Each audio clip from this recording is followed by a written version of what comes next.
morning, everybody. Hi, it's Lee Bailey. You don't know this because we're kind of starting on time, but boy, was I hustling this morning to get here.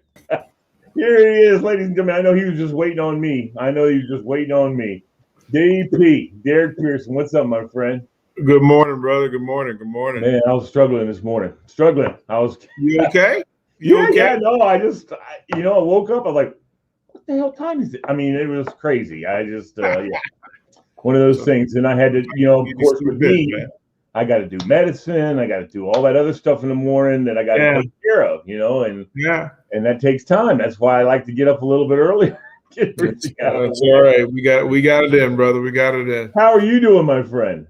I'm good. It's a streak of 100 degree days out here. Wow. Yeah, we've had some really rough ones here. The humidity's not bad there, though, right? Is it bad? 100 is 100. Well, that's true. 100 is 100, but when you can swim in it, that's a little different. Yeah, they say that. I still say once it's that hot, it's just hot. It's just hot. Yeah, exactly. Yeah. I got you. Yeah, but at least here in Virginia, Northern Virginia area, you can't even stand in the shade on a hot day. I mean, it's still hot no matter what.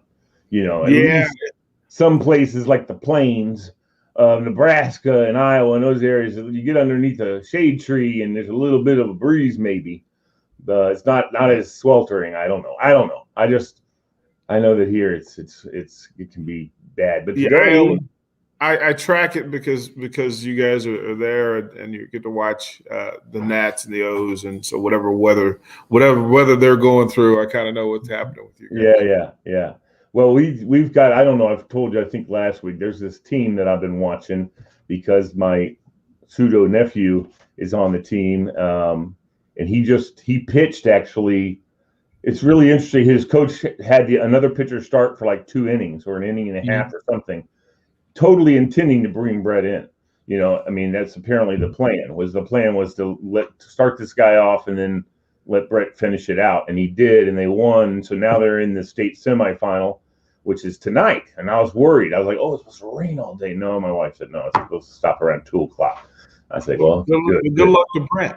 Good luck to Brent." I'm telling you, they're Division 6B. They're in the B bracket here in VHSL. So, of course, where does he pitch? Where does he pitch, or what does he pitch? Yeah, where? Down in Colgan High School. Colgan High School is a new high school down in Woodbridge. So right down there in the Dumfries and Woodbridge area. And it's a big, brand new high school, got a swimming pool and everything. I mean, it's a state-of-the-art new high school. And his coach, he's been playing, of course, travel league, travel ball and stuff like that. And but he's such a sweet kid. I mean, he's such a nice kid. He's so big, though. He's tall, he's slender, but he's just got that. And his pitch, I'll send you on Facebook a picture of his mom did the old rapid picture thing of him pitching. Yeah. Dude, the form is unbelievable. I mean, he's been going to a coach and all that kind of stuff for several years because he was really into baseball. And his dad played at Ferrum, actually. Played at Woodson High School back in the day. Back in the 80s, he graduated 84 also with me. And then he went to Ferrum, and the reason he went to Ferrum is because the coach said, "You'll start every game for me," and he said, "That's what I want to do. I want to play. I don't want to go." He had Division I because he had he was very high ERA, very high as far as power hitting. He was a first baseman, but he was hitting home runs like crazy, and so a lot of Division I teams were looking at him, but the Ferrum guy came and said, "You will start every game for me. You'll be my starter." Go where you want to go. Yeah, and then the story goes, it just kind of sounds cocky, but it's not. It's a promise is a promise, And he'd been playing great, playing really well.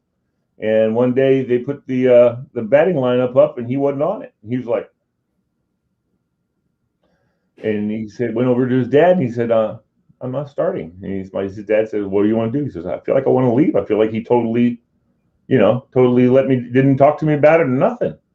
He said, "Okay, well, I'll drive you." Started packing his stuff up. The coach said, "What are you doing, Brett?" I mean, not Brett, Grant. And he said, I'm leaving. He said, why? He said, well, you said I'd start every game. I'm not starting today, so I'm just going to go. Oh, he goes, you promised me I would start every game. And he's like, yeah, you're right. You're absolutely right. I did. I made you that promise to come here, And so he changed his life. And it sounds cocky, but it's like, you know what? That's why he went to Ferrum. He went to Ferrum so he could play every game. And they promised him. It sounds, again, I mean, when I first heard it, I was like, holy crap, But I don't know. What do you think of that, Derek? You're a coach, so what do you think of that? Wouldn't you have at least gone to him and said, listen, you've been doing great. I want to give some other guys a chance. He didn't say a word to him. He just looked at it when he looked on the line and went, wait a minute, why am I not starting? First of all, I'm not making a promise. Yeah, I hear you. I'm not making a promise. That's not what coaching is. Yeah. It's not what coaching is. Not at any level is anybody promised a thing. When I was recruited, I was never promised. I didn't want the promise, and I wouldn't believe it if I had heard it. Right. Collegiate sports is competitive in its very nature. Even to build the next great thing, you have to compete for it. Can't be given to you. It's the phrase that says, "Nothing given, everything earned." Correct. And even if you earn a start every day, there's still days where, for the greater good, somebody needs an opportunity. Mm-hmm. As a leader, it's your job. Yeah. To say, yes, for us, I'll do this. Right. And if you're that star player, I mean, I got benched, and well, it wasn't even benched. It was just somebody else's chance to play, and I got upset about it. Now, if I had quit the team, right, what would happen is I would have hurt the team, and I would hurt myself because the reputation on that. But it turned out that they needed me in the seventh inning to come win the game for them anyway. But again, that was part of the greater good. It was great for me to get outside of myself. Sure. And you can't be led by a player that's me first. That's where I stand from it. Although the coach should have just simply said, it's a simple conversation. Sure it is. Here's what I committed to. I'm going to ask, I'm going to ask the ability to do this today. Are you cool with it? And then he probably would have said, sure. Like for that case, you said something to me. That's the kind of guy he is. You know what I mean? He's a super nice guy. He likes his team. He's a team player. But I imagine that it was just such a slap in the face. Like, wait a minute. I was ready to play. You didn't tell me. You didn't give me anything to go on. And that's probably what it was. He was probably, he's just a kid. He's just a kid. So he's like kissy, I fully engage that. I fully get that a simple conversation would have fixed all of it. I had a blank spot back there. Wow. Okay. I put my book. Yeah, that looks better. That looks better. It does look a lot better. I look back there and I'm like, ooh, what's that blank space there? Yeah, it looks better. I fully get it. On both sides, it's a simple conversation that fixes all of that. Yeah, and I mean, he went on. He's in the Hall of Fame at Ferrum, and I mean, he rest of the season. They had a great season. He was one of the reasons they had a great season, and all that kind of stuff. And that's the reason why he wanted to go there. And we can talk about Grant all day, but because he's just a neat guy. That's a part of what the whole NCAA name and likeness Supreme Court conversation is about. Right. Is trying to figure out how they're going to do business going forward. And the Supreme Court said, well, first of all, you guys knew that this was wrong. You could have fixed this all along. You could have fixed this on your own. Yeah. And it never gets in front of us. But now you brought it in front of us. You're forcing us to make a statement on this. And well, it's not good that you've been taking advantage of teenagers for far too long. Change the way you do business, change what your approach is, and then change your commitments to them.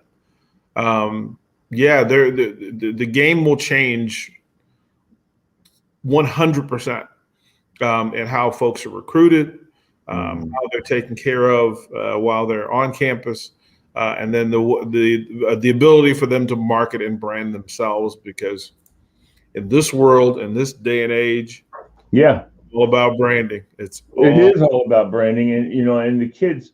I mean, listen here. To me, there's a little bit of a difference between obviously NCAA and professional sports. And the NCAA is trying to run their organization like their professional sports franchise, and they're not. They're not paying their players. I mean, they are with education, quote unquote. That's not paying them. That's not paying. No. I know. That is not but paying. In their mind, though, I think they've been saying we are paying them. We're giving them a. No, you're not. You're not giving them. That's anything. The programming. That's the programming, right? Yeah. Exactly. So I speak about. This is one where I had to speak to a group last week over this very thing, and to put in and say, listen, if you were just bringing young people, if you were going to the homes of young people across the country, teenagers, grown-ups are going into the homes of teenagers. Yeah.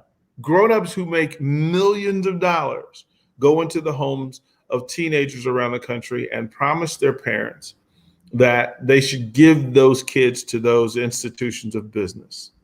Now, I would like to say that they're institutes of higher learning. No. Those are businesses.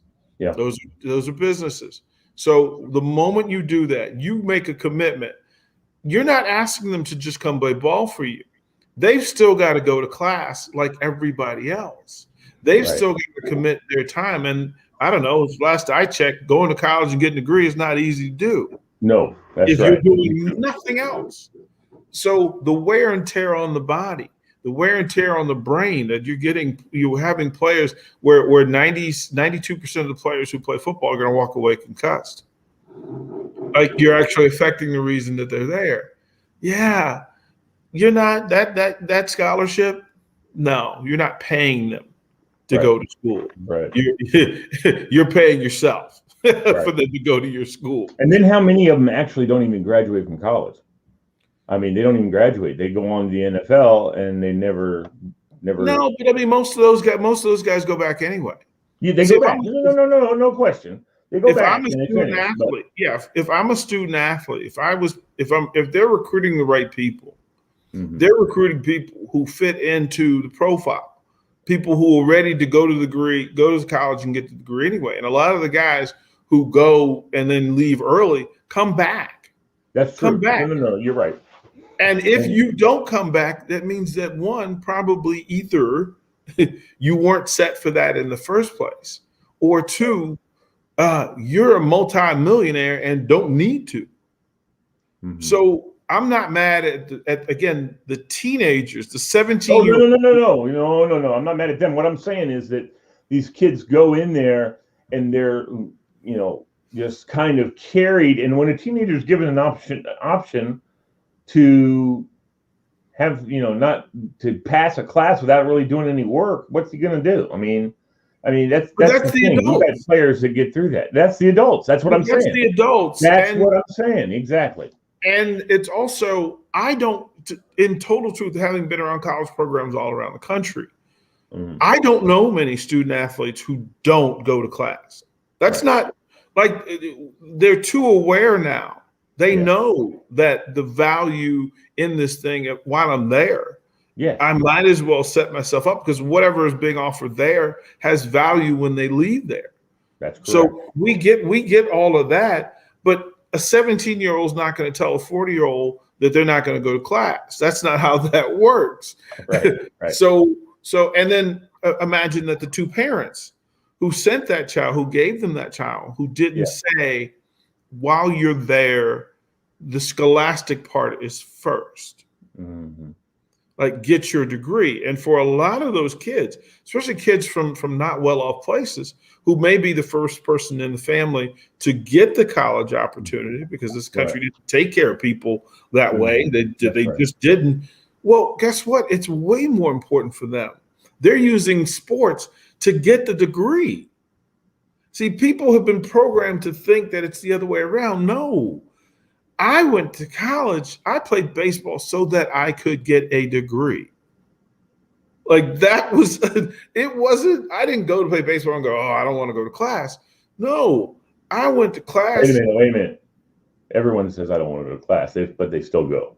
No, it was my thing was I had to, I wish that it wasn't the case, but I knew the value of it. Sure. I knew the value of it. And so the NCAA, again, had every opportunity. They've had decades to pull this thing the absolutely.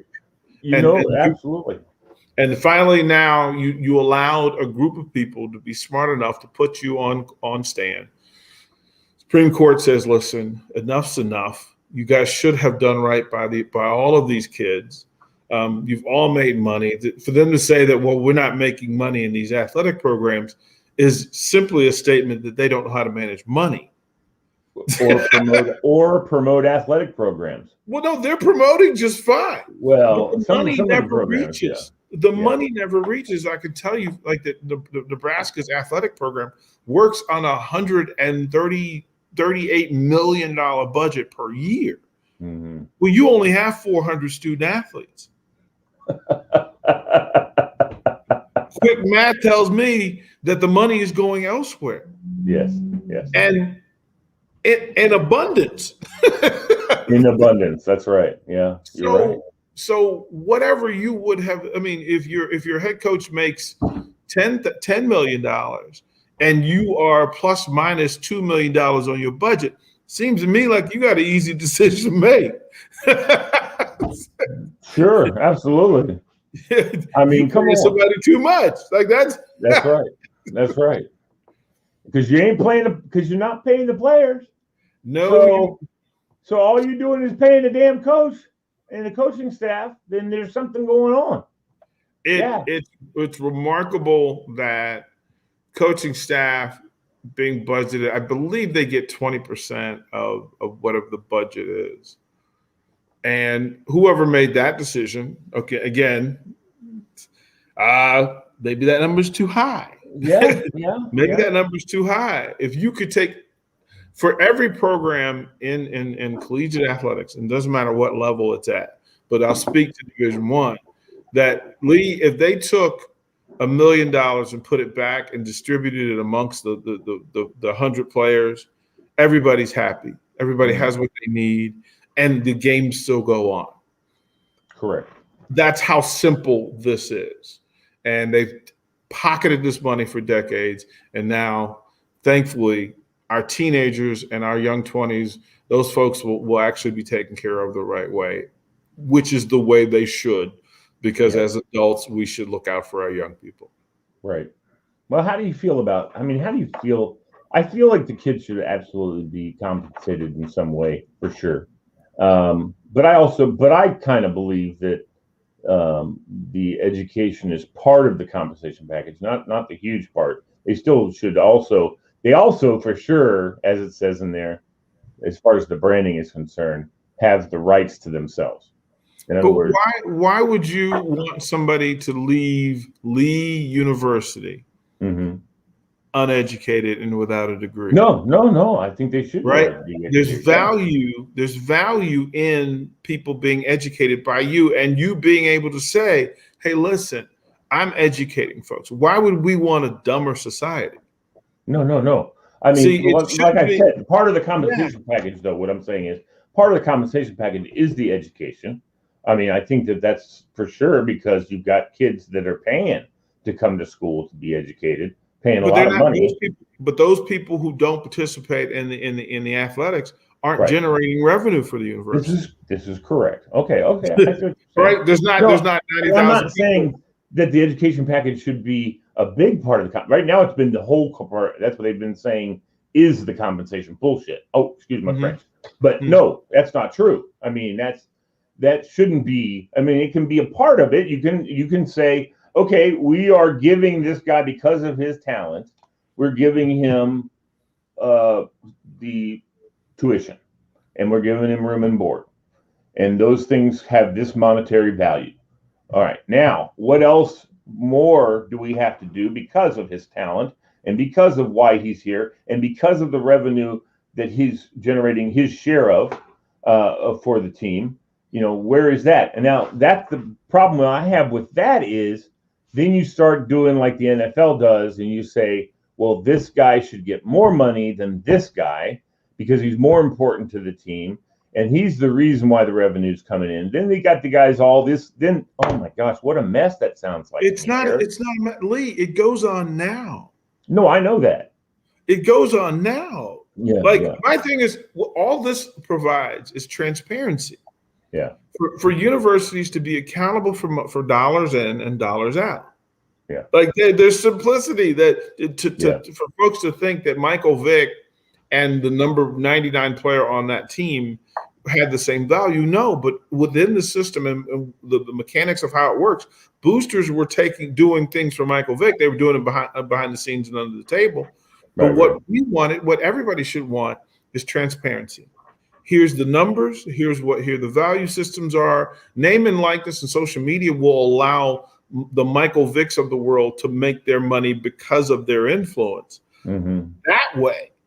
But as a base, anybody, the 99th best player goes through the same amount of drills and the same amount of practice hours and the same workout hours as the number one player. So you set up a base that covers everybody, and then you allow community, society through their social media engagement and through their influence to obtain other money. And that's, to me, that makes way too much sense. Yeah, it makes way sense to me as well. No, and I think that's I guess that's where I was headed, is that everybody on the team should get a starting salary. Just like when you go into a business and you get hired to work, everyone should, and we know in the past that's not been the case, but everyone should get the same entry-level pay. And really the NFL did that. And the NFL did that with the rookie pay. You come in the NFL, but still they're shady too, still trying to make too much money. But everyone gets that base pay, and then beyond that, the branding, the marketing, do you get a piece of all these jerseys, that your jersey number that you sells? That's huge to me. I mean, some people like Tom Brady, forget about it. If he got even 10 cents on every jersey that's been sold with his freaking name on it, he just can't even. I mean, that's more money he's making now. Yeah, he does, but that's why what the union does and what the collective does was to make sure that the players would get for things under their likeness. Yes. They get some residual pay for it, and it happens in wrestling, it happens in baseball. The only place that it wasn't happening above when it came to the level is the NCAA, because that nobody held them accountable to it, and now finally their feet are to the fire. Yeah. That's good. I'm glad. I hope that we can figure out and make sure that we, just like everything else in this country that we've got things that go through the Supreme Court or Congress or whatever, and the fairness that's why we're doing it. But then there's no enforcement after the fact. Well, and that's what I'm hoping will make sure that we have enforcement to make sure that these guys are doing what they've been told to do and what's fair and all that kind of stuff. And at some level, some colleges are going to be sneaky. They're all going to try and be sneaky, obviously, and that's just unfortunately. Well, the difference is in the social media age, that the young people have voice now. Yeah, so if you're not doing what you say you're going to do, they will hold you to it. That's right. They will hold you to it. They now have voice. You've given voice, and now they have protection. Right. That's why you have, when you have a babysitter, you have monitors in the house, because human nature says one thing, but we like to be sure, and that's our job. And they'll be held accountable. They asked for it, now you got it. But it's good for the teenagers to now be able to relax a little bit, and be taken care of. Like that's why we're doing it. If the adults are making money, the teenagers should be making money. And I just hope, though, we can start teaching a lot of these young guys and girls a little common sense as far as social media is concerned. Well, I mean, sometimes they mouth off on stuff that they shouldn't be mouthing off on. But again, their branding will take effect. If you're not speaking to the masses in a good way, it'll cost you. They'll learn, but this is a part of all the maturation process. It'll be good for everybody. I think so. I think you're right. I haven't followed that. I thank you for, for your insight on that. I really respect your insight on all that is sports and that is players, because that's who you're most concerned about, and that's what take care of the young people. Take care of the young people, man. You know what? Because they're going to be taking care of us someday. That's why you better treat them right. That's right. That's absolutely right. No, but you and I are cut from that same mold. I mean, I love kids, and I want to help them, and I want to be there for them, and much to my own, sometimes, what was I going to say? I mean, a lot of times I get the sideways looks like, why is he being so nice to that kid? There's no reason except for I love him, and there's nothing else there. I want them to go on and be prosperous. I don't even care if they remember this conversation. That's not my impetus. I'm not looking for any accolades or anything like that. I'm just looking to make kids happy and make kids put them in a place where they can make themselves joyful. They can know what joy is and have joy in everything that they do. And, obviously that's not how the world works, but if I can help them have that joy 80% of the time, then that's a win-win-win all the way. So get the one you can get, Lee. Exactly, brother. Exactly. Well, Derek, thank you. We've ran through the time like crazy. Started a little bit late, but not terrible. I felt like we started really late because I'm usually here. If you hadn't said it 30 minutes ahead of time, no one would have known. Exactly. But I have to be, like you said, I got to be open, and transparency is the key to everything that I do also. So don't forget, you guys, when you get a chance, right there, go to loveprince.org. .us. Loveprince.us. You get your book, and he'll sign it for you before he sends it out to you. Absolutely. So he's the man. I got 2 signatures on my book. I'm going to start getting some more, hopefully. Amen. Thank you, brother. I appreciate you. You're the best. Have a great day. Have a great Tuesday. Enjoy yourself. And it's supposed to be hot again today? Yeah, it'll 100. Why are you wearing a jacket? Because I'll be in air conditioned for yeah. I hear you. You don't want to get sick. All right, man. See you later. Take care.